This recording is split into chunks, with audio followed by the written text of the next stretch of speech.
Breaking news and the stories that matter to you, check out our Twitter page and follow us by searching China Plus News. We focus on the Middle Kingdom. Examining the events that impact and shape China and the rest of the world. This is the Beijing Hour, 1 hour of news and information brought to you by China Radio International. I'm Shane Bigham with you on this Thursday morning. Still to come in business, Meituan's buyout of Chinese bike-sharing firm Mobike. In sports, the latest results from the UEFA Champions League. Entertainment, TV's original Wonder Woman with a star on the Hollywood Walk of Fame. Get in touch with us by email, beijinghour@cri.com.cn. Download the China Plus app or visit chinaplus.cri.cn for the latest news and information from China Radio International. Now checking the day's headline news, Chinese authorities have announced countermeasures following the latest U.S. tariffs on Chinese goods. Beijing's imposing additional 25% tariffs on 106 U.S. products worth $50 billion, including soybeans, vehicles, and chemical products.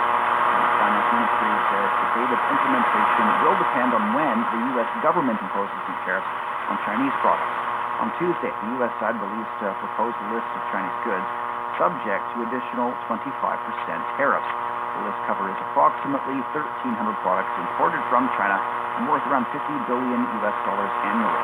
The U.S. side says its move is based on the so-called Section 3 investigation into alleged Chinese intellectual property and technology transfer practices launched by the Trump administration in August of last year. The Chinese side insists both the investigation and the potential new sanctions on Chinese products are unfounded. Chinese authorities say they will be turning to the WTO to settle the dispute.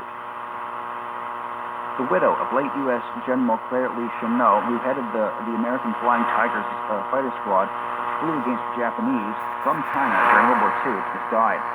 Anna Chan Chennault, or Chen May, was 94. She died March 30th at her home in Washington. Chen's daughter says her mother died due to complications from a recent stroke. Now, Chen met Chennault while working as a war correspondent before marrying him in 1947. She moved to Washington after Chennault died in 1958. Over the past number of decades, Chen's been active in the U.S. political and diplomatic fields, dedicating herself to trying to foster friendship and cooperation between the United States and China, and she's been described as a folk ambassador between the two countries. Leaders of Russia, Turkey, and Iran have called for a lasting ceasefire in Syria and expressed their commitment to Syria's territorial integrity during a trilateral summit that was held in Ankara. Turkish President Recep Tayyip Erdogan expressed the desire to take action in the northern Syrian city of Tel Rifat, along with Russia and Iran, to build a peaceful environment for residents there. He also proposed to set up military hospitals in cooperation with Turkish and Russian armies for those evacuated from eastern Ghouta. Iranian President Hassan Rouhani and Russian President Vladimir Putin agreed that Syria's main objectives should be the country's territorial integrity and sovereignty.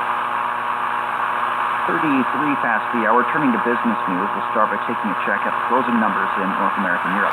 U.S. stocks reversed big early losses to end higher on as investors shake off fears about trade relations between China and the United States. Earlier in the day, U.S. equities slumped broadly, with the Dow plunging over 500 points. Investors were assessing trade tensions between China and the U.S. On the economic front, U.S. private sector employment increased by over 240,000 jobs from February to March, well above market consensus of 185,000. On the markets, the U.S. dollar declined against most other major currencies in late trading on Wednesday. The dollar index, which measures the greenback against 6 major peers, increased by 0.1% in late trading.